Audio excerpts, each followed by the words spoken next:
The purpose of this video is to educate healthcare professionals and consumers about hearing aid use, care, and maintenance.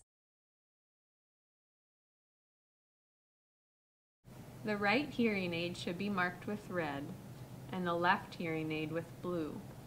Right and left markings may be found on the hearing aid, tubing, inside the battery door,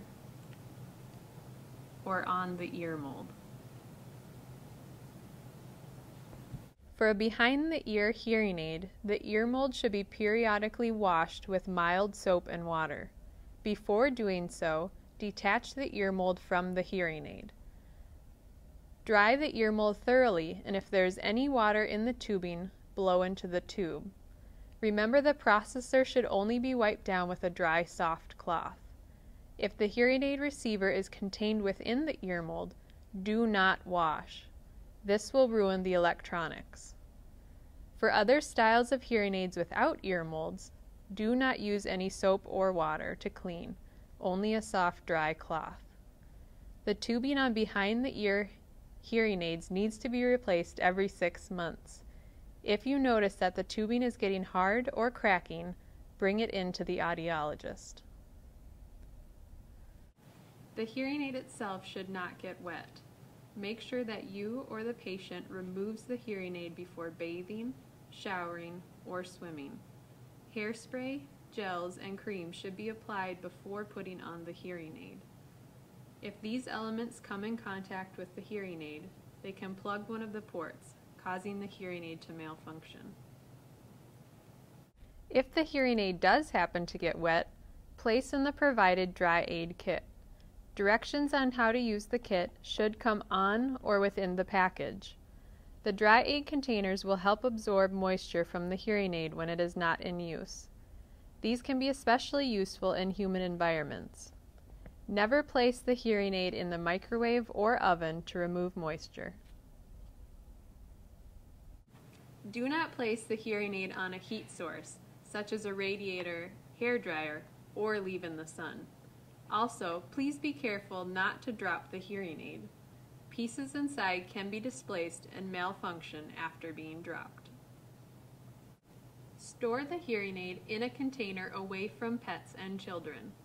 When storing for the night, the battery doors should be opened to avoid unnecessary draining. It is helpful to have a designated safe spot for the hearing aid container to avoid losing the aids. The wax guard can look different on the various types of hearing aids, but is generally white and located on the part of the hearing aid that is inserted into the ear canal. If the wax guard is full, it can be changed using the tool provided.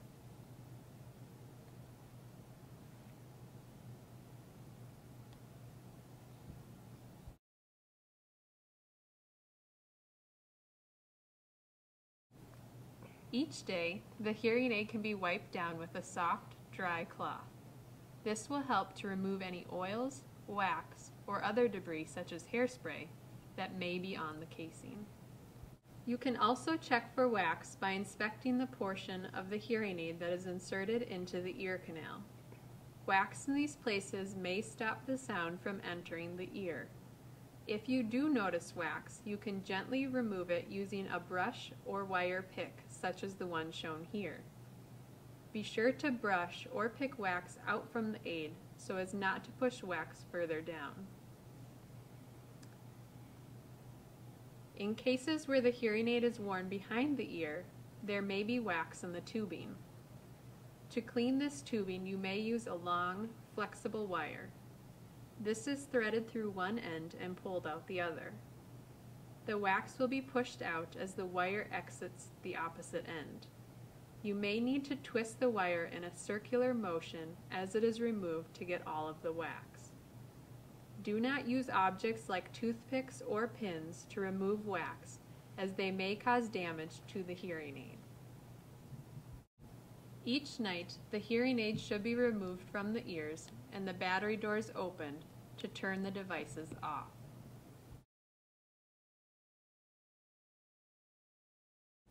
There are several different sizes of hearing aid batteries. It is necessary to check the size of battery needed for your particular hearing aid. Each battery size is coded with a specific color. It is important not to confuse hearing aid batteries with medications. Hearing aid batteries are small and can easily be mistaken for pills. Because hearing aid batteries are toxic, they should not be ingested or thrown away in the garbage. If a hearing aid battery is ingested, immediately notify your doctor and call poison control. Hearing aids currently use zinc air batteries. Once exposed to air, this type of battery starts generating power, so it is important to avoid removing their sticker tabs until you are ready to use them. Store hearing aid batteries at room temperature. Warm or cold temperatures may cause the sticker piece on the battery to dissolve and detach, causing the battery to activate. On average, batteries last anywhere from 4 to 14 days, depending on their size. Smaller batteries do not last as long as the bigger batteries, and so will need to be changed more often. After you remove the sticker tab from the top of the battery, it is a good idea to stick it on your calendar to remind yourself when you last changed your batteries. Some hearing aids have a feature to alert the hearing aid wearer when their batteries need to be replaced. If there is concern about hearing aid batteries going dead unexpectedly, it may be helpful to change the batteries once a week on a specific day. To insert the battery correctly, be sure to place the battery in the hearing aid flat side up.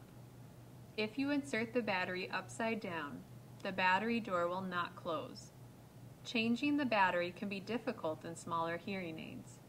Individuals with dexterity problems are likely to experience trouble when trying to remove a dead battery. Small tools, such as this magnet, can be used to help remove batteries. When purchasing hearing aid batteries, be sure to pay attention to their expiration dates. Avoid buying batteries that are nearing expiration. Zinc air batteries stored at room temperature with tabs intact generally have a shelf life of about 3 years.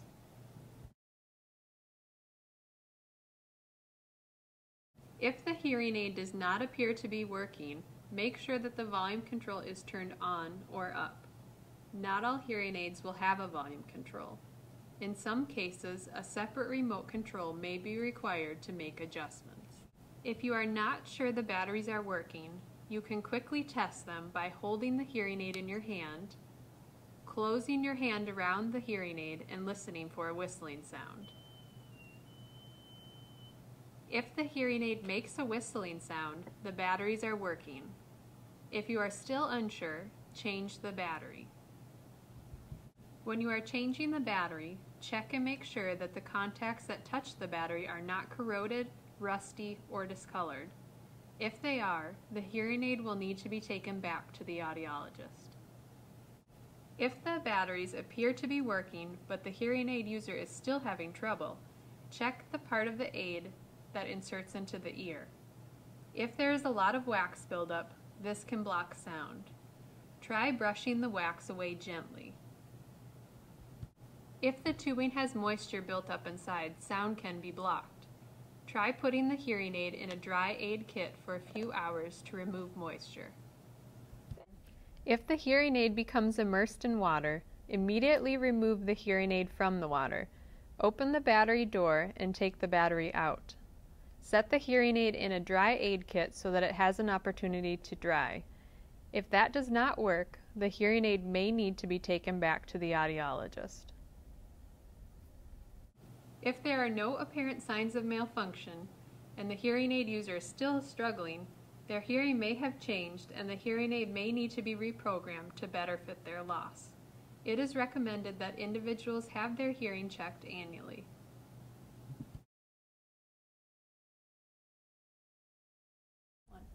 Hearing aids come in several different styles. If you are having difficulties getting the hearing aid to fit in the ear properly, pull the ear up and back to allow for a better fit with the mold. It is normal to hear feedback when inserting or removing the hearing aid. When you are inserting the hearing aid mold into the ear and it does not appear to be fitting snugly, There may be a lot of distortion or a whistling sound. If this happens, the hearing aid user will need a new mold that will properly fit.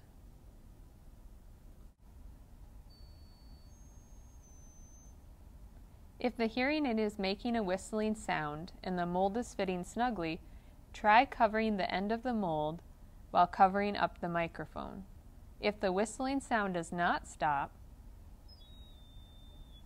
there is an internal problem and the hearing aid will need to be taken back to the audiologist for repair.